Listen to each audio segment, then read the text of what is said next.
Hello, explorers, and welcome to Reach the World's Explorer program. For more than 25 years, Reach the World has inspired youth to become curious, confident, and compassionate global citizens through virtual exchange. My name is Tim, and today is the big kickoff live stream for Reach the World's newest virtual exchange, all about the amazing world of supercomputing, research software engineering, and the power of computers to drive discovery.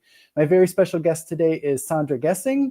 Sandra is the Executive Director of the United States Research Software Engineer Association. And in just a minute, we'll welcome Sandra live to hear all about this learning journey we are beginning together.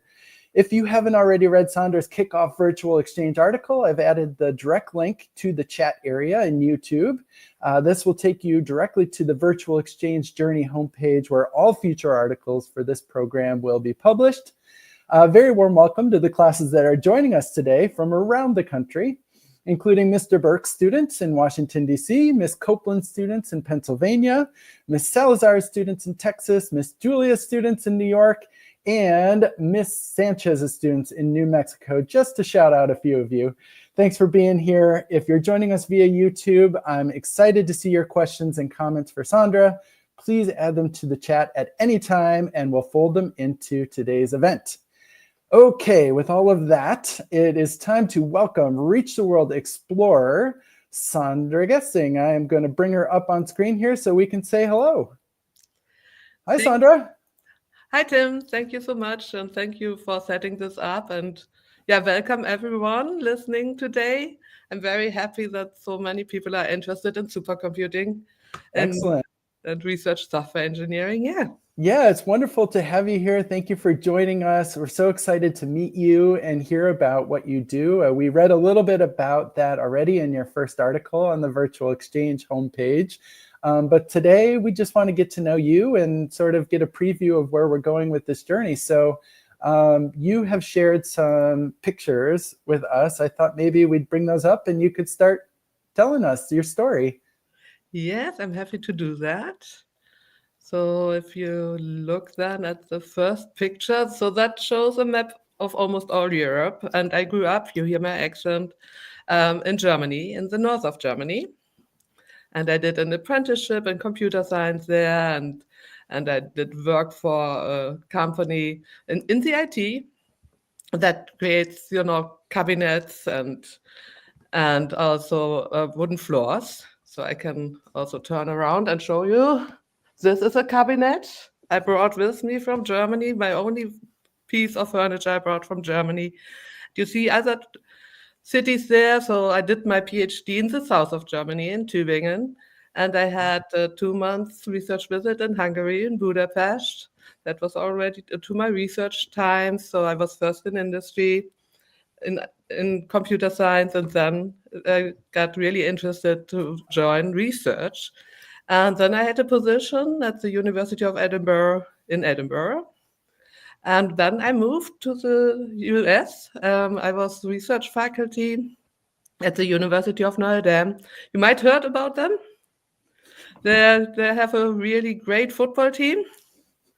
And now I work for the San Diego Supercomputer Center, but I live still in Chicago because I really love the Windy City. Okay, wow, what a journey. So Germany to Hungary to Scotland to South Bend, Indiana, to Chicago, but going a lot to California for your work with the Supercomputer Center. Exactly. What a journey. So, and I started at high school, if you had a chance to look at my profile, and therefore this was one of my first programming projects, even though this doesn't look like a programming project. What you can see is fractional geometry if you use kaleidoscopes. So these are the things you look. Can I get it so that you maybe see it? I'm trying. I'm moving my head closer to the screen to see if I can look into the spot. Yes, we actually can get a glimpse of what's inside when you do that. Yes, and I have also the next slide shows the real picture. So it has only this kind of, but you have seen in how many fractions it split up. And my first program at high school was about creating this fractional geometries, which you can find in nature, and for example, snowflakes. 2.6. So that is how I learned work. You have to be always sure. Something can happen that the network doesn't work or something like that. So I was 12 years in industry. So I worked with SAP. That was really around, you have a production of, for example, wooden cabinets. Then you have to plan all this, and you need software for it. So wooden cabinets, for example, you have to order the parts. Then you have to put them together in production.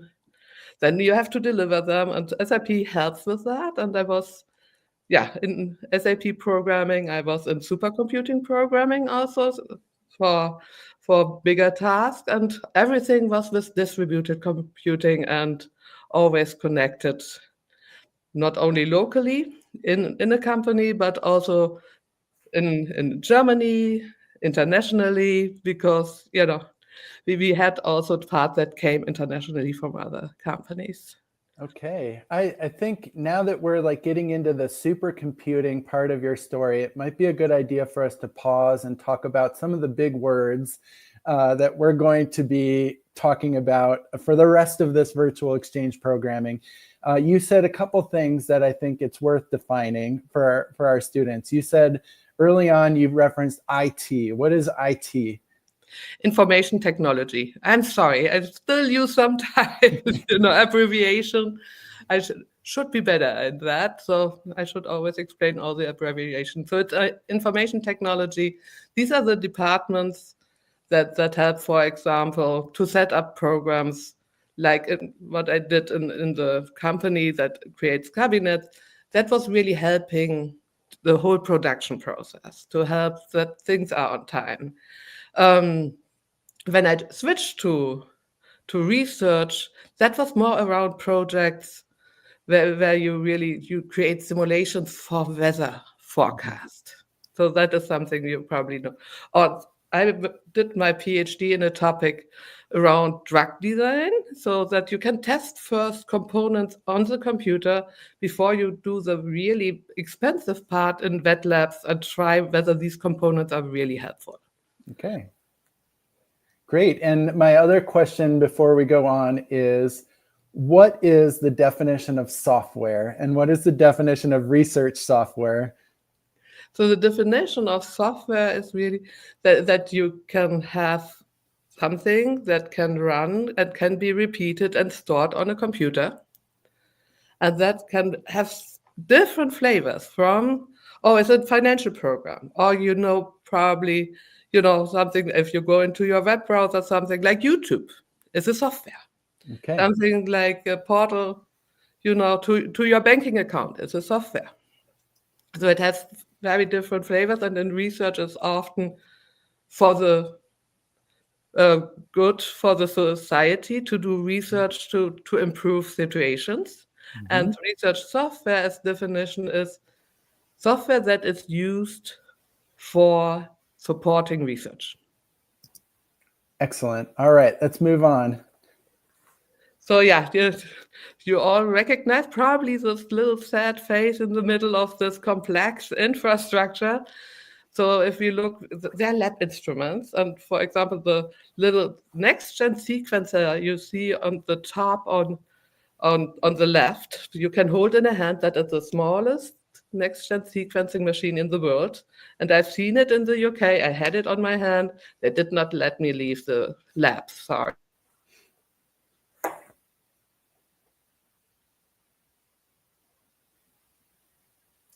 Data and compute intensive problems. There's research software, high-speed networks, that when you use Wi-Fi, distributed data and computing infrastructures like supercomputers, and web-based agile frameworks. So that is something you use in your web browser. Like, when you open YouTube and you don't use it as an app, but in a web browser. Mm-hmm. So that's the researcher. The researchers are not the experts in each of these technical details. So what they want is to do their research. And there's maybe, here we see a physicist questioned in physics. And they don't want to deal with all. And my job is to make it easy for them to use this infrastructure, to make gives them really a way that they can focus on their problems, their challenges, their research topics. And my job is, and I love that part of it, to make them a happy researcher. If you go to the next slide. So that is my job, and I hope the next slide. Yeah. We want them to be happy researchers and to be really efficient and not have the hurdles of technology, hindering them to be efficient with their research. And here you see me, for example, so US-RSE. So that is a movement I'm part of. US-RSE was founded in 2018. I'm one of the founding members. And we are advertising that research software engineers are really important in research. So 90% of researchers in the US do their research with research software. And people who are creating it really need a career path and sometimes not really.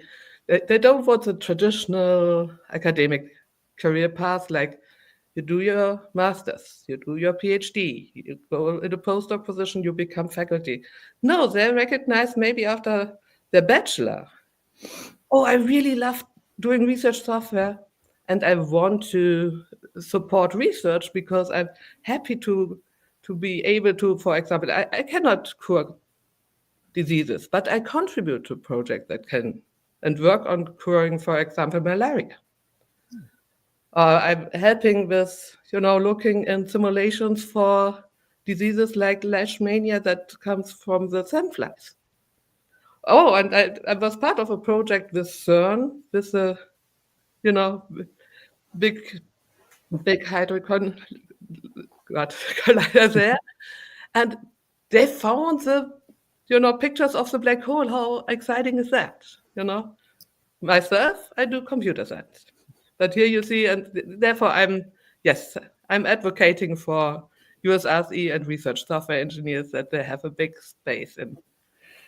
I have, Sandra, over the time we've known each other, we've had lots of conversations where I've gotten to hear you describe your work. And since I don't come from the industry that you work in, I've had to sort of learn and understand what it is you do and how research software engineers also help researchers use and access some of the extraordinary power that is available in the supercomputing world right now. And I want to maybe go back to the example of YouTube, because YouTube is something we're using right now. It's something that lots of kids are familiar with and are used to it being a very easy way to see the videos that they want to see, or maybe discover videos that they didn't even know existed, but they learn discover new interests. They're exploring, in a sense, using YouTube, which is software, you just told us, to access media, access videos.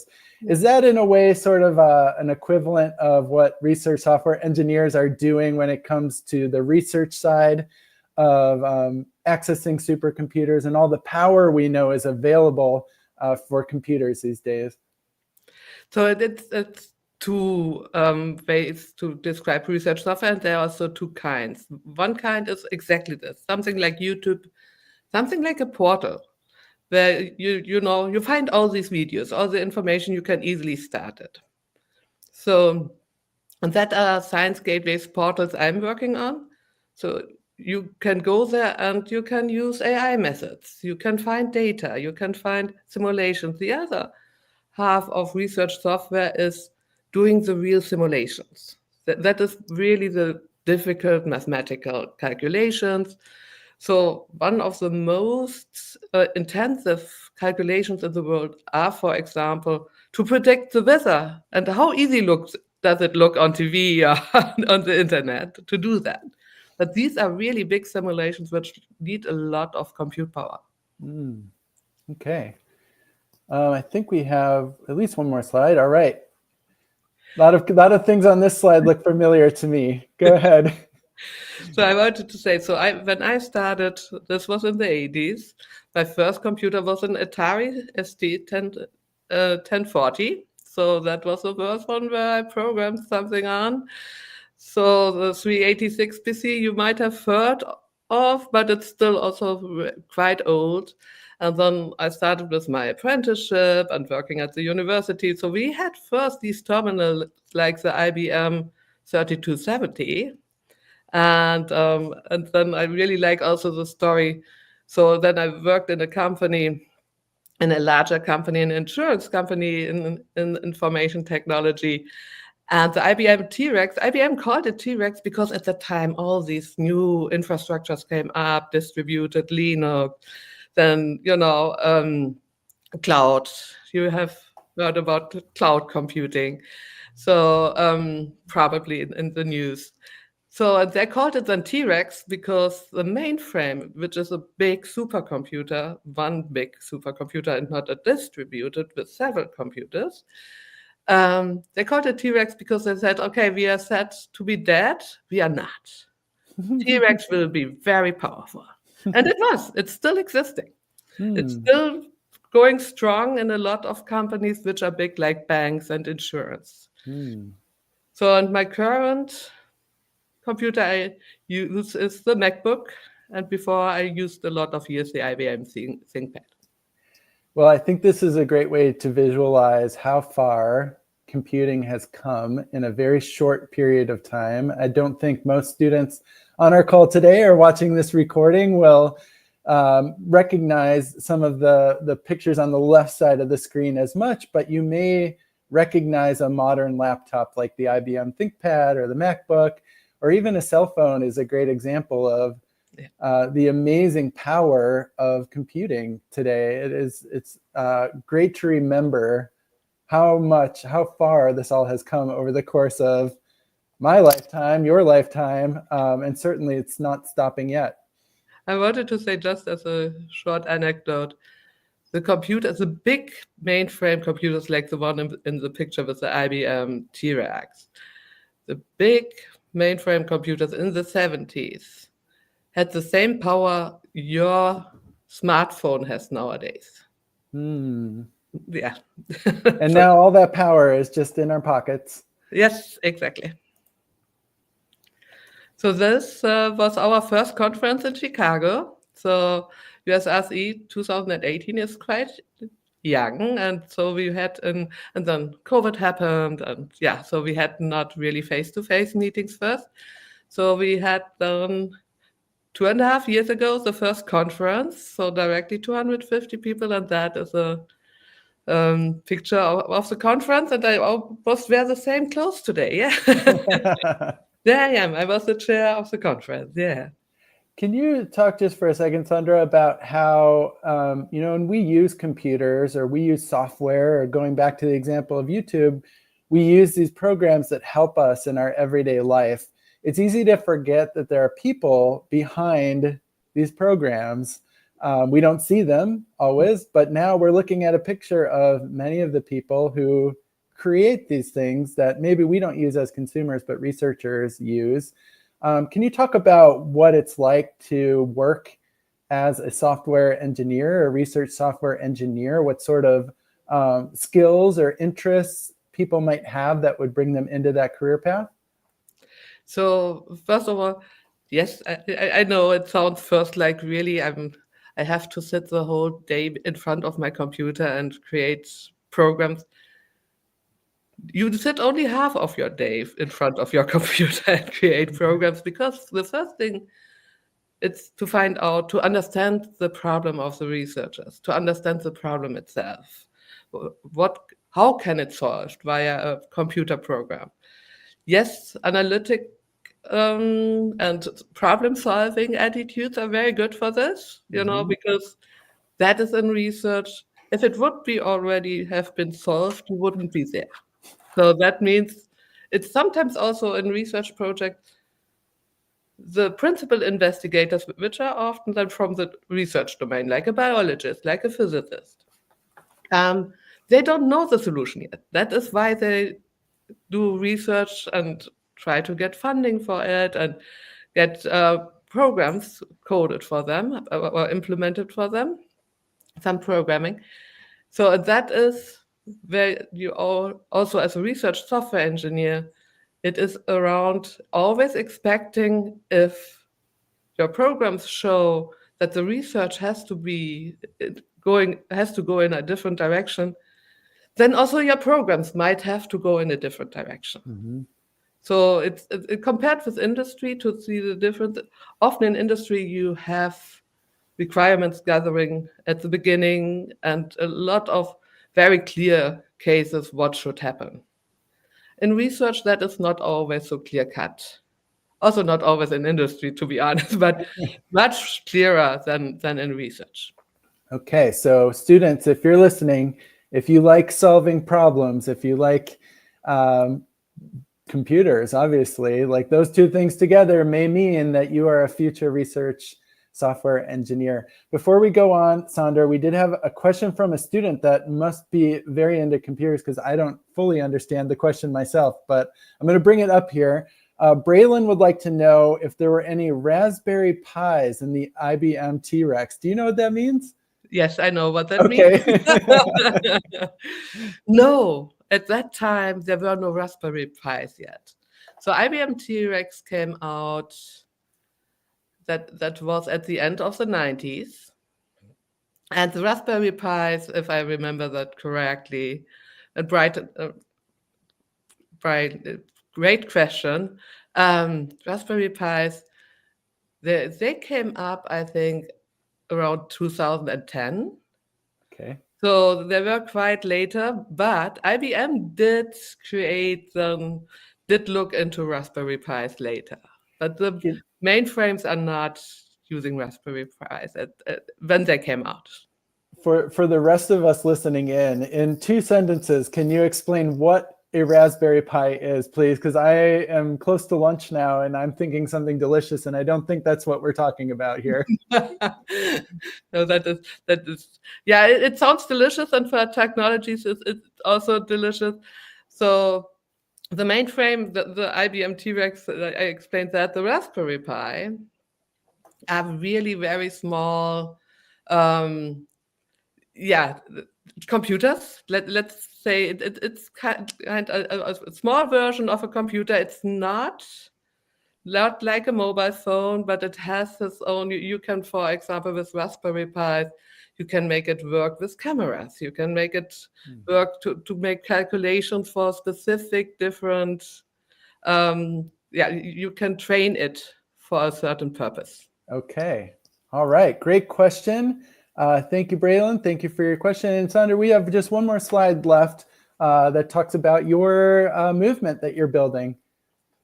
So in 2013 in the UK, it started with the first UK Research Software Engineer Association, and US-RSE started in 2018. And if you look at it, so really research software engineering, people worldwide recognize how important it is for research to have research software engineers, because a lot of the research could not happen anymore worldwide if there wouldn't be reliable software. And so you see there's one in Canada, there's one in Belgium and Germany, the Netherlands, the Nordic countries with Sweden. So there's Switzerland, there is in Africa. We have a Research Software Engineer Association in Africa, in Australia, New Zealand, and Asia. So it's really clearly that it's needed. It's an international challenge. It's not something just in the US. And yeah. Wonderful. Well, I'm going to bring you up a little bit bigger on the screen. Thank you for introducing us to your work and what you do in your organization. For the students in classrooms that are watching, if you have a question like Braylon had, please submit it in the chat on YouTube and we'll fold it into our conversation. I'd love to pass along your questions to Sandra while we have her today. Until I get more questions, I have many questions of my own, Sandra, and we have a lot to talk about in the time we have left. The last slide you showed shows the research software engineering groups across lots of different countries. We at Reach the World and in the Explore program get to meet a lot of scientists. And it's really clear that a lot of the questions scientists are trying to answer don't just exist in the United States or don't just exist in South Africa. They're international problems that everybody around the world is trying to solve. How can a good piece of research software help researchers in lots of different countries. I think of computer language as a universal language, the language of computers. Is that true? That is true. And one thing is also, so if you developed a software, let's say that helps a certain group. Let's take my example, for example, from my PhD.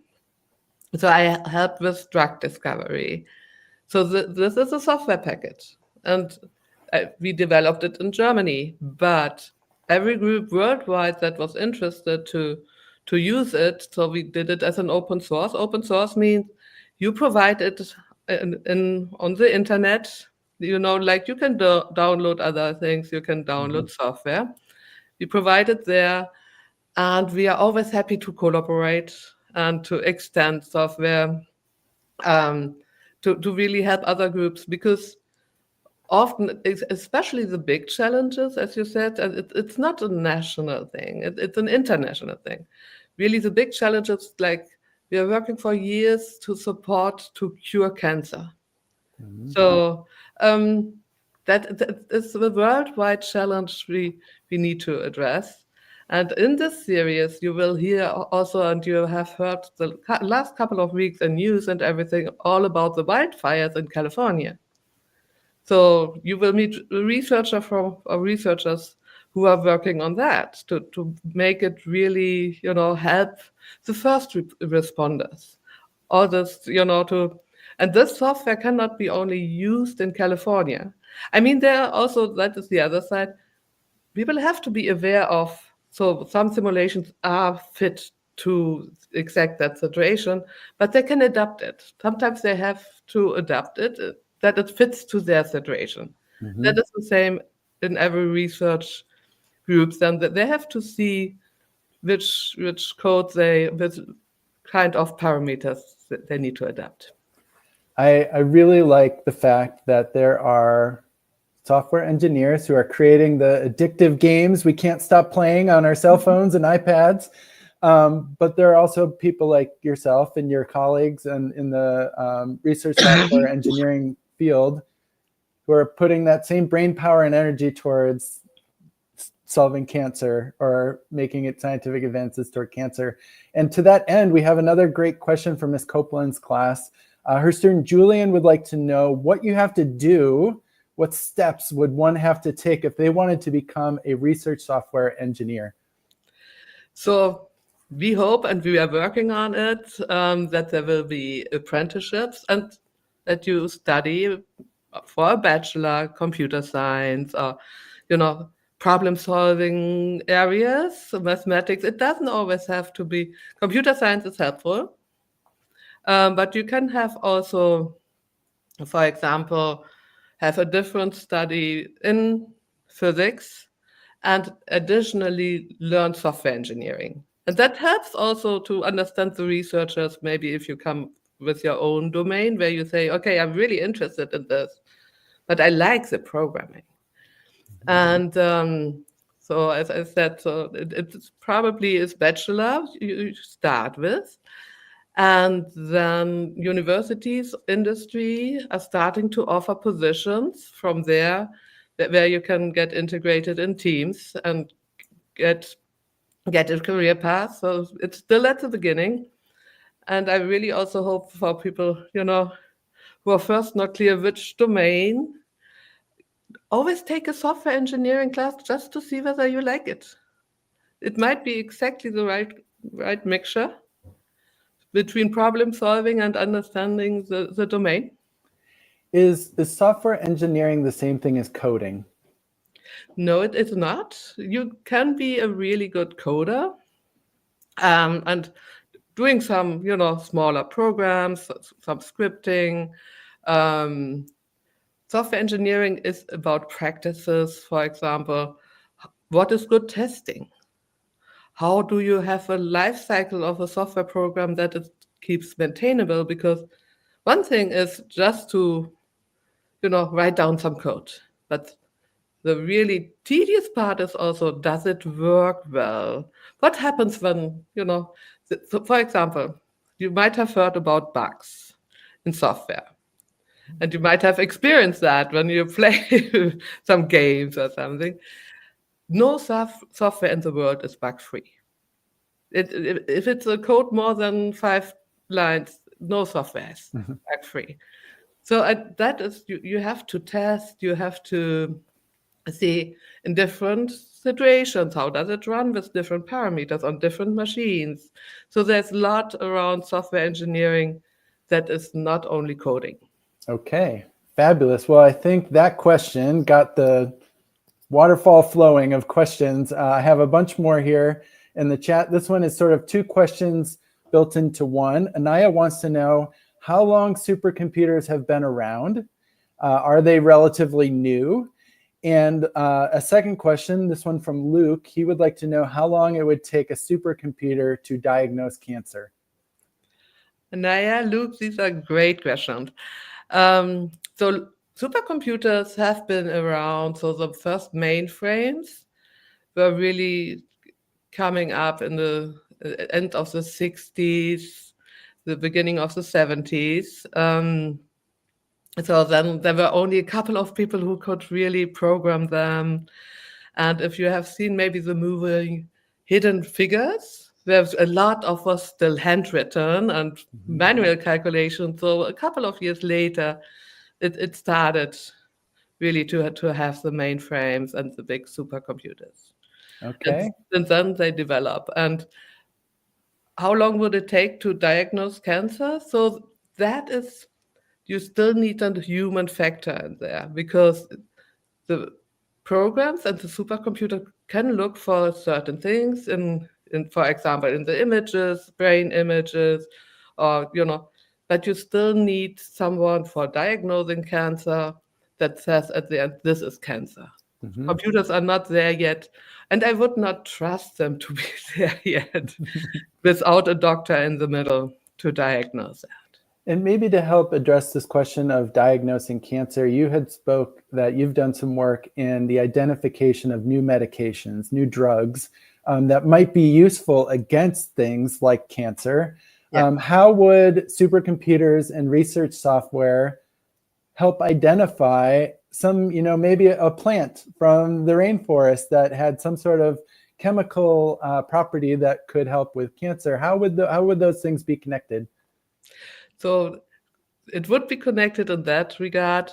And I think that is part of the excitement to work with then the biologists who are collecting these samples, who are looking into, with next-gen sequencing, what are the properties, what are the proteomics in this, and then they find maybe a new, ingredient we haven't worked with yet. And then is always, if there's a new chemical substance, what can we do with it? And often biologists, chemists have an idea what they would like to, let it work on. And what happens then, everything that, let's say in drug discovery, you must imagine you have seen chemical structures. Chemical structures only bound to each other when it goes to a low energy. That means the programs can calculate how maybe these different substances bind to each other. And if it's a large energy, that will never happen in nature. So you have to find positions where it's a very low energy for these substances to go together. And if they can bind them to a cancer cell and maybe do something to it, then it's a promising substance to do something. Fabulous. And wouldn't that be a great discovery? We're going to talk a lot more about that in the weeks to come. I'm excited to get more into how research software and supercomputing combine for those sorts of discoveries. I've got one more question here from Ruby, who would like to know, how long would it take to build a supercomputer? Ruby, that's fantastic. So build a supercomputer nowadays is not a big task anymore. So if you look at all NVIDIA and IBM, Google, to build it is not a big task anymore. To make it faster, that is always a big challenge. And that means that the components needs to be smaller, because we are at a point why therefore you will all hear about quantum computing in this series, where traditional computing, how we know it, is at the limit of their speed because just of physical laws that we cannot make it much faster anymore. We can make it more, we can use more material, but we cannot make one single CPU or GPU so much faster anymore. We are just at that border, physical laws. So quantum is a different concept of using computers, and that can go to the next part of efficiency, of solving problems at a larger scale. Excellent. What a tantalizing preview of what we have to come on this virtual exchange.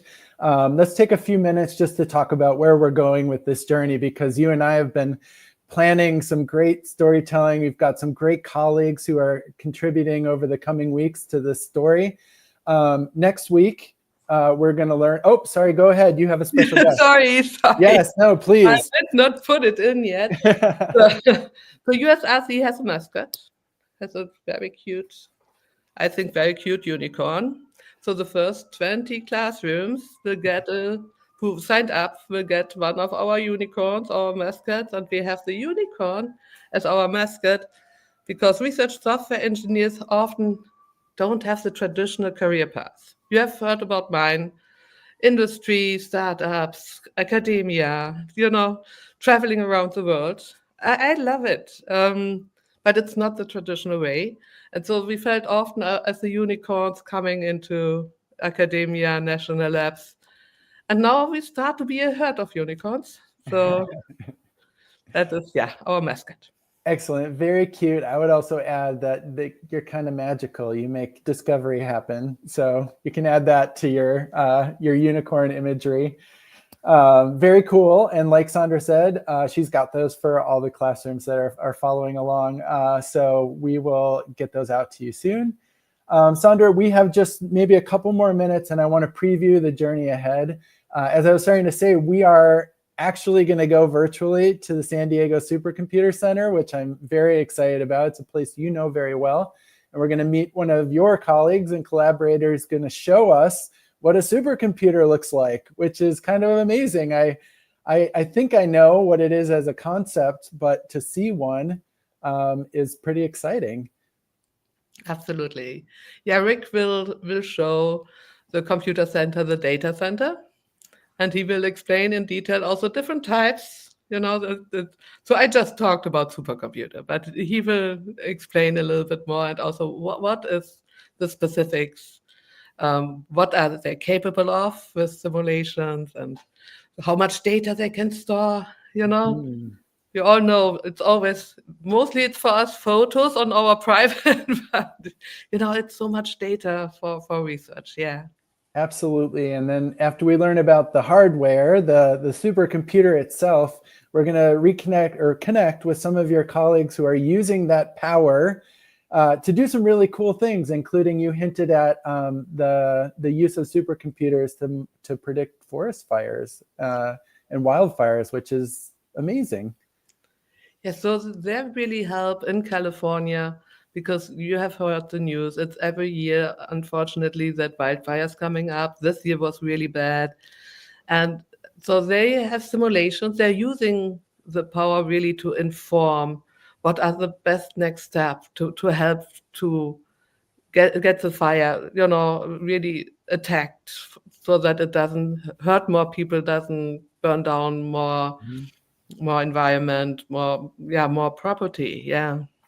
Amazing. And after a few examples of the way research software interacts with supercomputing, we're going to take it to the next step. You hinted at it before. We're going to learn about quantum computing, which I'm very excited to learn more about too, because it's something we read about in the news, but I'm not sure many people who don't work in this field really understand what it is or what it's capable of.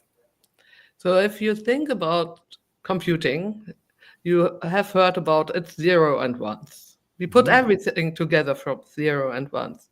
Quantum has not only 0 and 1s, it has 4 stages. It uses a 0 and a 1, 0, 0, 0 and a -1, and brings this -1 in that space that you can do many more things than only with the 0 and the 1. And the theory behind it, if you imagine you have a coin and you let it flip and it turns around, as long as it turns around, you don't know whether you will see the number or the head.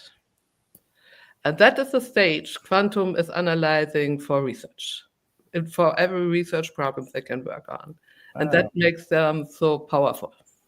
Amazing. I can't wait to hear more. That was an amazing description. I have to bring up our expedition flag and notice that all those zeros and ones are the ones, at least representative of the traditional supercomputing code. And I don't know, maybe we'll have to redesign it now that I understand a little better what quantum computing is. So thank you very much for that, Sandra. And then, after a couple weeks and learning and meeting these people, we'll come back to you, Sandra, and we will reflect on this journey of learning we've had together, and we'll get a chance to ask you some more questions again. So any students who are maybe a little shy today to ask Sandra their questions, we'll have another chance in a couple weeks to meet you again, to see you again, and ask some more questions about this field, this very exciting field. So with that, we're just about at the time that we have for today. I want to thank everyone for joining us today. Again, we're just at the beginning of our virtual exchange journey with Sandra and her incredible colleagues around the world. We're going to introduce you to one of Sandra's colleagues every week through a new article on the Reach the World Journey homepage. And the link to those articles is already in the YouTube chat. Be sure to check it out. After you've read those articles with your class, you'll have the chance to meet these experts all around the world, working in supercomputing and research software engineering during live video calls with them, just like we did with Sandra today. I'm so glad to be on this journey with you all. And until next time, keep exploring. Sandra, thank you so much for your time today, and we'll see you again soon. Yes, and thank you all for joining. And I hope you enjoyed this and you are joining again. All right. See you next time. See you.